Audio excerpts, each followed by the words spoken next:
maintenant rapidement comment insérer dans votre photo, dans votre projet Photoshop, des règles et des repères. On a vu effectivement, pour les règles, qu'il y avait le raccourci clavier Command R pour les faire apparaître et les faire disparaître. Mais vous avez également la possibilité de vous rendre dans Affichage et Règles. OK? En plus de ça, pour afficher des repères, vous avez toujours dans le menu Affichage, ici, Affichage, Repères. Pour créer un repère, regardez comment on va s'y prendre. Soit on va cliquer sur Nouveau repère ici, OK. On va choisir l'orientation. On veut un repère, par exemple, vertical, qui se trouve à une position de 2000 pixels. OK? Eh bien, vous voyez qu'à 2000 pixels sur ma règle, j'ai le repère qui apparaît. Je peux également en créer un autre au niveau horizontal, nouveau repère. OK. Cette fois-ci, je le veux horizontal, je le veux également à 2000 pixels, mais je ne le veux pas de la même couleur, je ne le veux pas cyan, supposons que je le veuille rouge. Voilà. OK. Le principe étant que ces repères, si vous utilisez l'outil déplacement, ces repères ne sont pas des lignes qui apparaissent quand vous imprimez votre photo.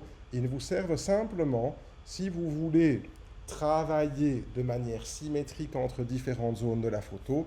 Supposons par exemple que vous vouliez la diviser en quarts. Eh bien, regardez, on voit que la photo en largeur, elle fait 5800 pixels. 5800 divisé par 2, ça fait 2900. Si je vais me placer sur le repère, vous voyez qu'il devient bleu, que j'attends que mon icône de déplacement se transforme en ces deux petites flèches de largeur, je le déplace, je vais sur 2900. On essaye de se mettre le plus possible sur 2900. Voilà. Eh bien, il se met à 2900. Même chose ici, en taille verticale, je vois que j'ai 3800 pixels. Eh bien, je vais aller mettre sur 1900 de manière à avoir de vraies moitiés. Je vais, hop, le déplacer comme ceci. Voilà. On voit que là, c'est 1898.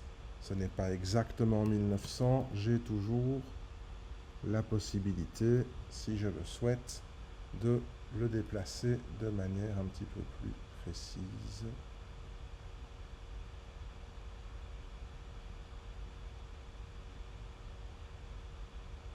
Voilà. Ok, je ne sais pas faire plus, mais en tout cas, on a compris l'idée. Autre possibilité pour en créer un, je vais me mettre sur la règle, je clique sur la règle et je descends.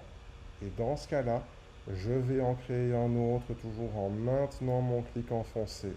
Même chose, pour en créer un de manière par rapport à la règle verticale, même principe. Je vais cliquer dans la règle verticale et je crée mes repères. Vous voyez effectivement que quand je vais le faire en cliquant à partir de la règle, dans tous les cas, il me les crée de la couleur par défaut. Supposons que ces repères, à un moment, je ne veuille plus les voir. Même chose, affichage repères, effacer les repères. Même chose, si je veux ne plus pouvoir les déplacer, je vais les verrouiller. OK?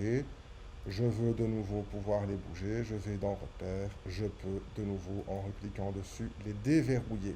Et là, si vous constatez, je peux de nouveau les bouger. Quand je les verrouille, hop, eh bien, j'aurai beau les déplacer tant que je veux, ils ne bougeront pas. OK? Donc, je les déverrouille et si ils ne me conviennent plus, je peux aller les effacer. Et voilà.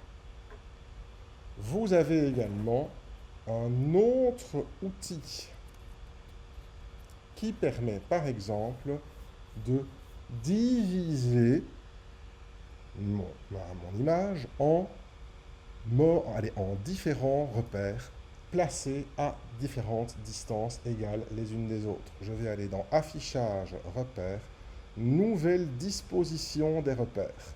Et là, bien, vous constatez que vous pouvez jouer de nouveau sur la couleur Je veux par exemple 3 colonnes et 3 lignes à hauteur égale. J'ai la possibilité de fixer des marges en pixels également quand je clique sur OK.